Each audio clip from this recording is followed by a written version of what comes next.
Thanks, Rita. Hello there. At the start of a brand new week here on Look North, our top story tonight.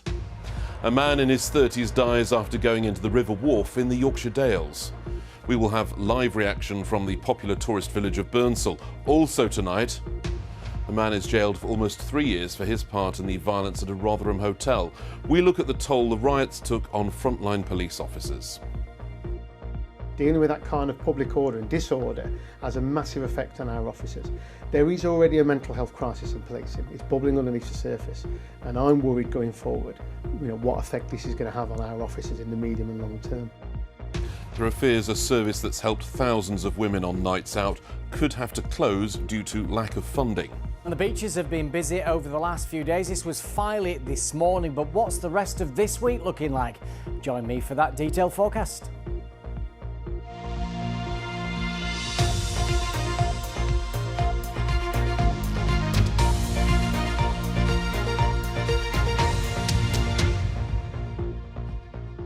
Good evening, thanks for choosing Look North, and I'm afraid we start the week with a story that comes around very regularly when there's hot weather. There's been a death at a popular tourist spot in the Yorkshire Dales, and it has been called heartbreaking and devastating.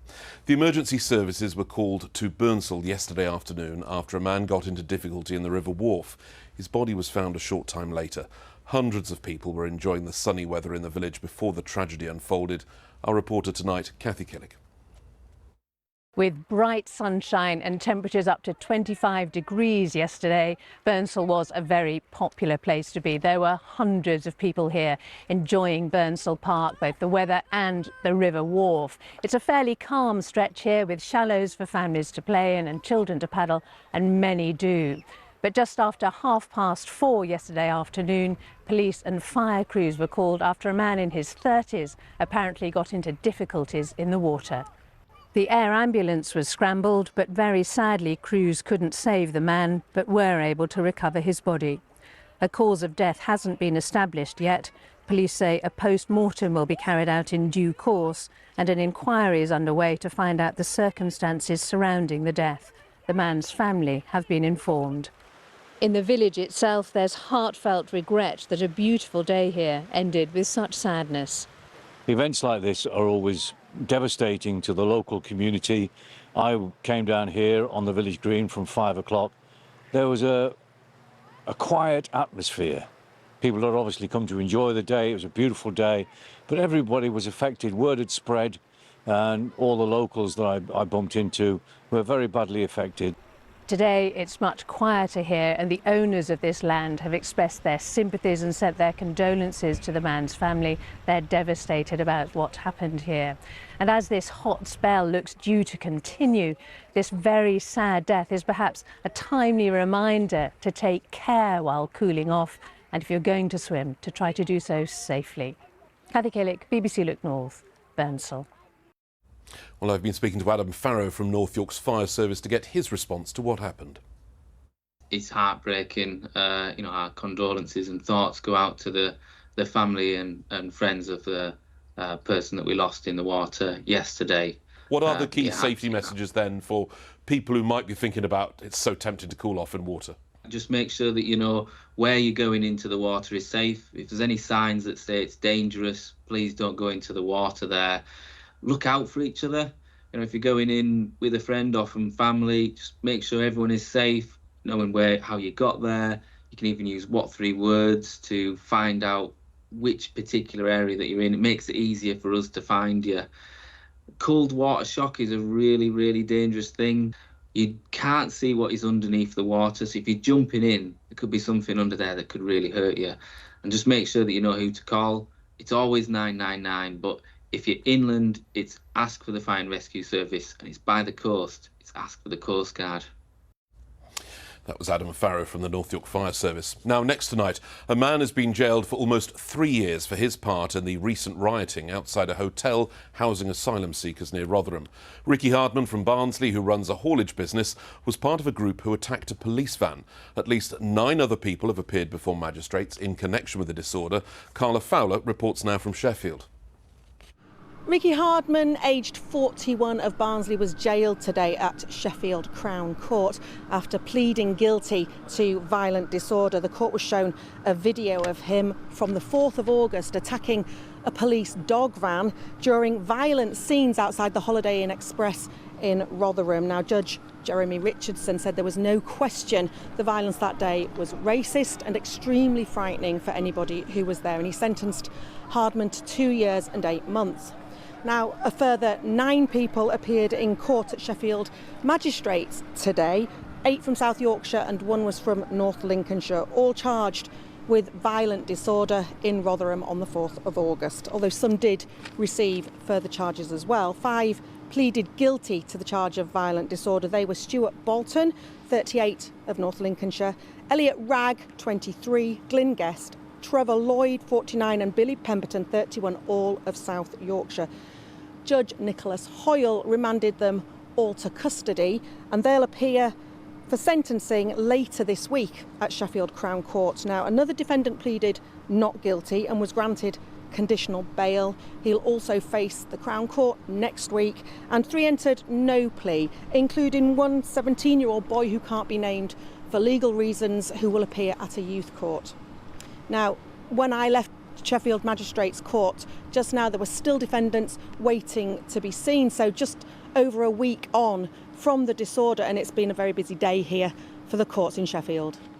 Thanks, Carla, there with the latest from Sheffield. Now, it was all quiet this weekend, but the toll on frontline policing is clear. I've been speaking today to Steve Kent of the South Yorkshire Police Federation about the impact of the violence. I think our officers in South Yorkshire are absolutely exhausted after recent events. You know, this has been a full-scale emergency that most of the officers won't have had or seen anything of the like in their service. Certainly in my 22 years of service in the police, this is probably one of the most impactful events that's happened on our officers. When you say emergency, that implies every hand to the pump, stretched as thin as you can be. Absolutely, and what I'm hearing and what we have been hearing about is a lot of our officers have been working extremely long hours. We've heard of officers who've worked, you know, over 10 days in a row, 10-hour shifts, and they're absolutely exhausted at the moment. Weekly leave has been cancelled. Now, I have to be fair to the force, they've done as best as they can to try and manage officers who have got pre-existing commitments, but what it has meant is a lot of people haven't had the rest days.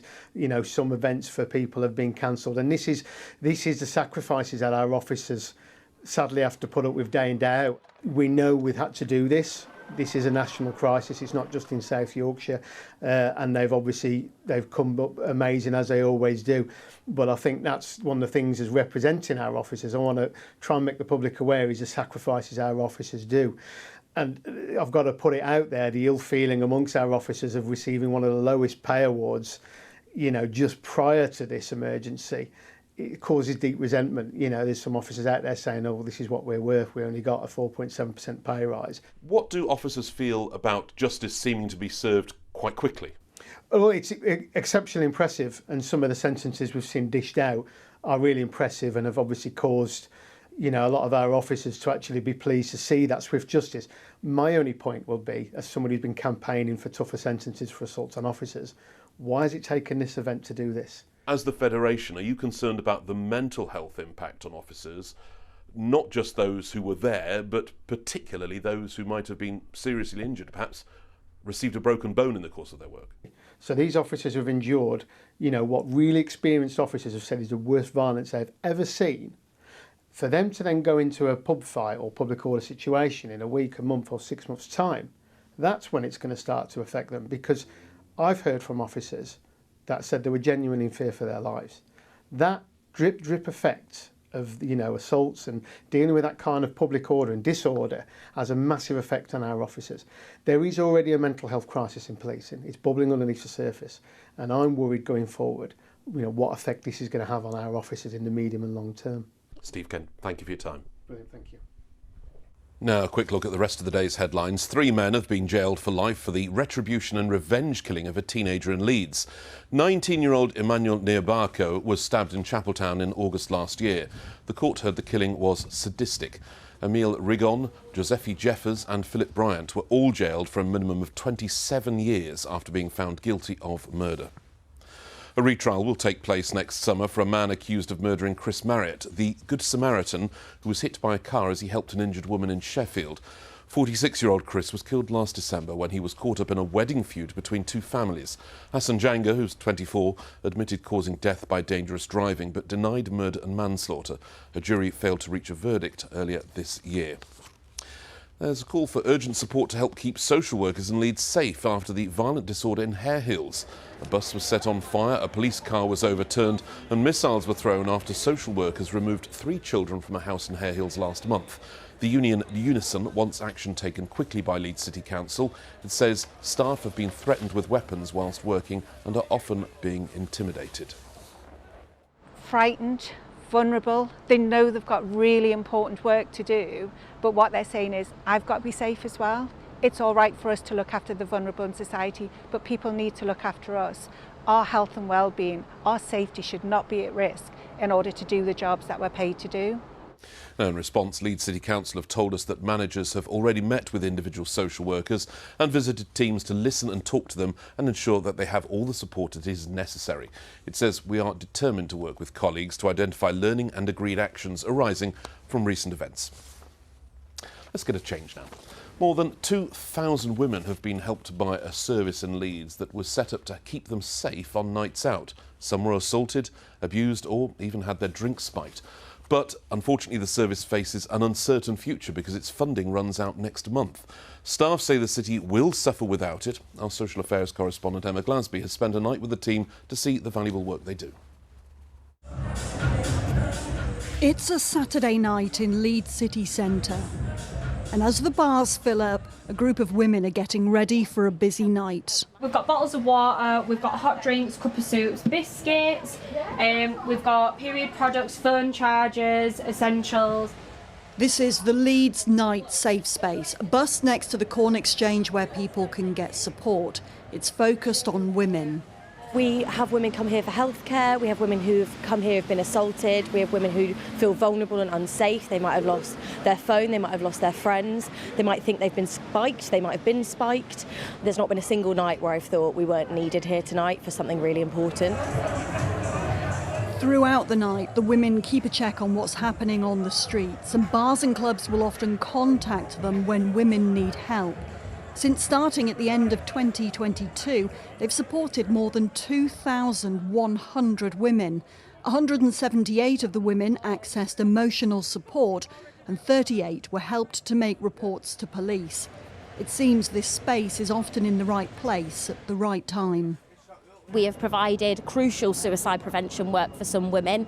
We have supported 51 women to disclose domestic violence and abuse for the very first time, have never told anybody about what they're going through. By being available in this sort of unique opportunity as part of a night out, people aren't always expecting it to be there. And that support is unlike anything else that I know of in this city. Women's safety has come under the spotlight more in recent years, and whilst many feel comfortable on a night out, for others there are concerns. I think it's important to stay together and never be on your own. Definitely, in this day and age, sadly. We feel quite safe, to be honest, around here. Like, it's quite built up and there's CCTV and things like that, so we do feel quite safe. You've got to think about who you're with and making sure that you feel safe with someone, and it shouldn't have to be like that. You shouldn't have to think twice before you come out. Safety-wise, it has been quite important, especially recently. We have heard a rise in spikings and whatnot, so just protecting your drinks in general. I've had friends that have been spiked as well, and I've been spiked personally myself as well, yeah. Tonight at the Night Safe Space, the staff have supported several women, one with a head injury and a woman who'd experienced abuse as a child. But the staff are concerned about the future. So we're running out of funding in September and we're doing everything we can to try and fight for funding, but we're really struggling at this point. And I think without this service, Leeds as a city will suffer. Presumably there's other services that women can go to? Not at this time, not at night. We've probably stopped so many assaults happening without even knowing, just by providing a safe place for women to wait for taxis, for women to come after nights out. And I think the statistics would demonstrate that if the service wasn't here. Every Saturday night, the bus is here in Leeds. They just hope they can be here for many more weekends in the future. Emma Glasby, BBC Look North, Leeds. Thank you, Emma. So it's time for a Monday sports roundup, and are the Olympic withdrawal symptoms setting in already, Sally? They are, yeah. I've been absolutely gripped, about Yes, 12 me too. hours a day for the past 2 weeks, but it is all over, I'm afraid, for another 4 years. Team GB are coming home with 65 medals, and Yorkshire's athletes, of course, playing a significant part in that total.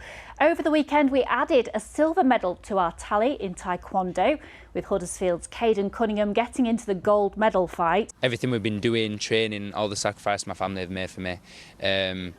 Yesterday, I managed to prove to them it hasn't gone unnoticed, and I'm very grateful for it. And I'm not wasting any time in my training or preparations for these kind of competitions.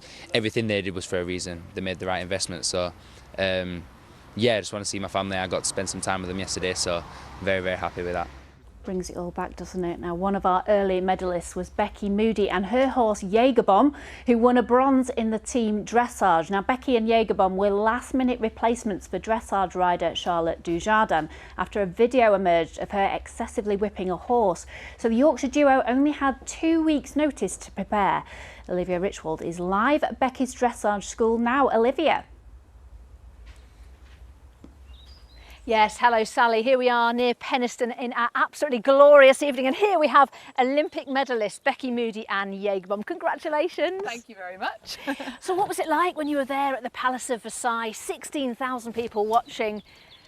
Talk me through what it was like. Pretty insane. I mean, it is, I think, every athlete's dream to make it to the Olympics, and it was just incredible. The crowd were incredible.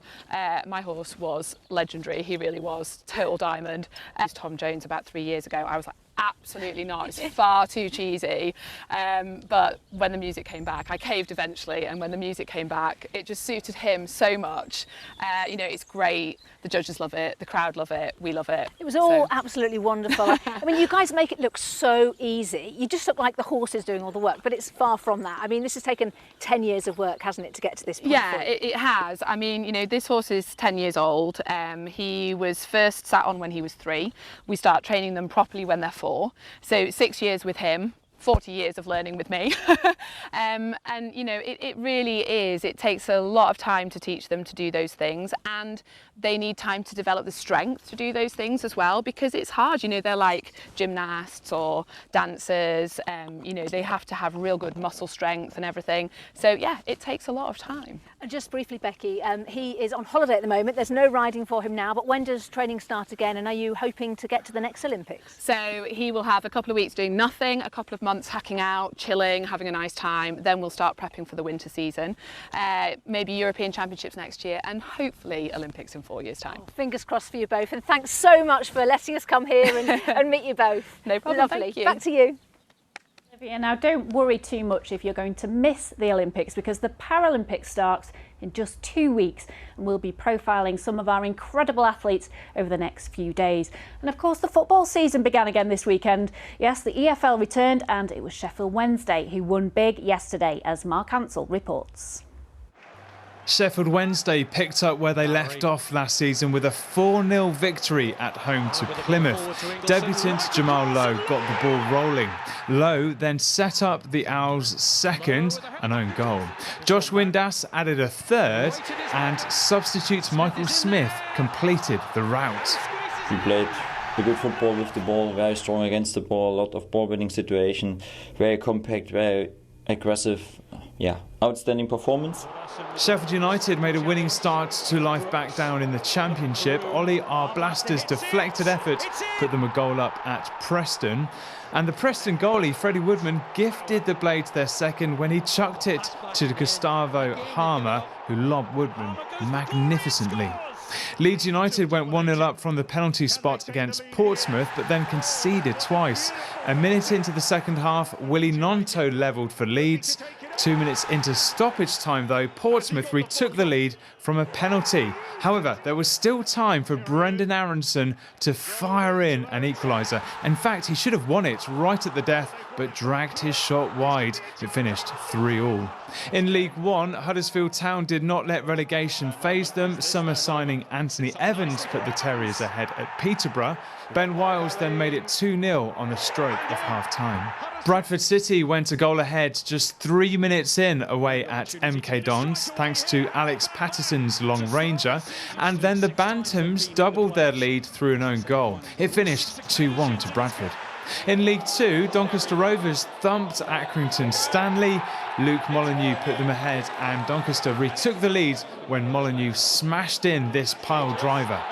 Jordan Gibson marked his debut for Rovers with a goal, and then a decade on from his last appearance for Doncaster, Billy Sharp made it 4-1 to Rovers. Mark Ansell, BBC Look North.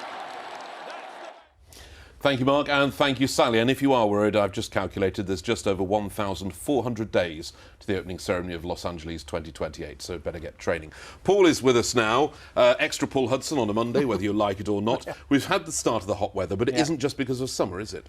That's right. I mean, I've had several questions about the impact of the jet stream on our climate. I've picked this example because it's really interesting. Now, you remember around about 5-6 days ago, Hurricane Debbie caused catastrophic flooding across Florida. Well, that hurricane has directly altered the jet stream. Let's take a look at where the jet stream should normally be at this time of the year. In fact, that's Thursday's jet stream, a ribbon of very high velocity winds in the upper atmosphere. It controls our weather. That indicates there'll be rain on Thursday. But Hurricane Debbie forced the jet stream southwards, and as a result, it pushed northwards, and we dragged all this warm air up from Spain and from France. So it's just an example of how connected our weather is right around the world.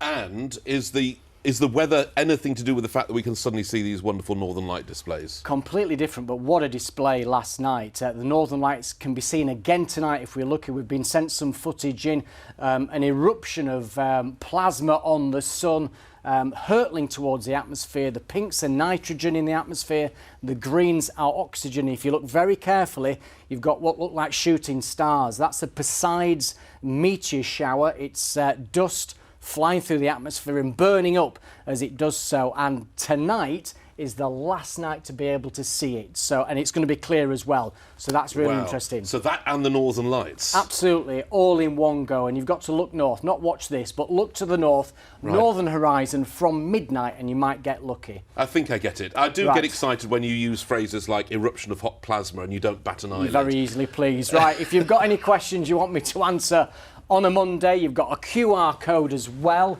or there's a telephone number, and I'll try and answer as many as I can on Look North on a Monday. And before we get on with the weather, we've had some remarkable clouds as well.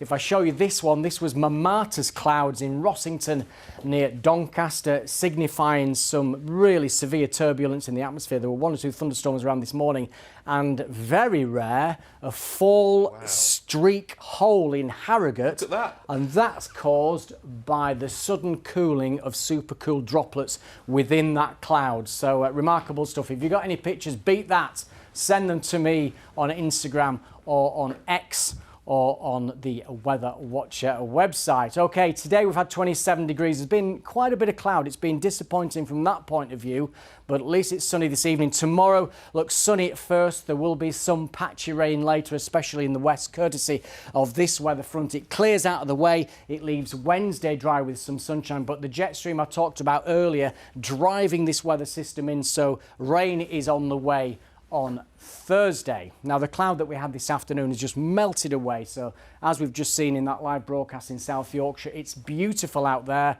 Lots of blue sky, lots of sunshine. We've managed 27 degrees in Sheffield and Bramham today. Overnight, we've got fresher air filtering in from the west. So not as uncomfortable for sleeping tonight. In fact, temperature's not bad at all, down to 11 or 12 degrees. And it will be clear. You might just spot the Northern Lights again and that meteor shower.